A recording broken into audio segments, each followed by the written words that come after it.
Are we ready?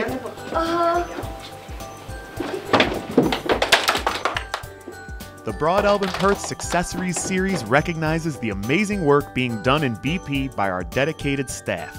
Our Successrev honoree for this quarter is elementary level physical therapist Jessica Sargalis. Superintendent Tomlinson shadowed Mrs. Sargalis so he could experience firsthand the great work she is doing in support of our students. What you've seen this morning is Mrs. Sargalis has implemented what we believe is a unique program here in Broad Alvin Perth.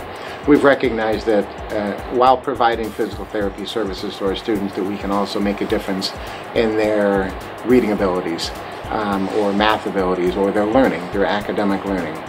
So I'm a physical therapist for the district, and my job is basically to help children that haven't met their developmental milestones, help them reach those. So like when you're a baby, you have to walk by a certain age, or crawl by a certain age, or talk by a certain age. When you get to school, it's not as specific that by 8 months you have to do this, or by 10 months you have to do this, but we're finding that you need all of those skills in order to really participate in school the way we require kids to participate in school now. It's different from when we were kids. You have to be able to coordinate your hands and your legs to do lots of activities because we're not just sitting all day. But when we are sitting, we're sitting for longer, and we're asking kids to do a lot more at an earlier age. So sometimes their bodies aren't ready.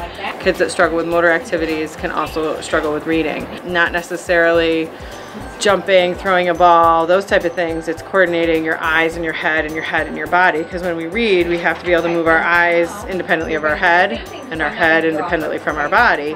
Otherwise we'd read like a typewriter like this. So a lot of the exercises I do have to do with getting your core strong. It's fun for me because I can play and do exercises and play with kids all day on the floor, but then I also get to work with the teachers and help them help their struggling readers, because there's a lot of students now that the same old ways aren't working, and so we're looking for new ways, and we're finding that adding motor to a lot of those activities and those reading activities is helping them progress much faster in their reading.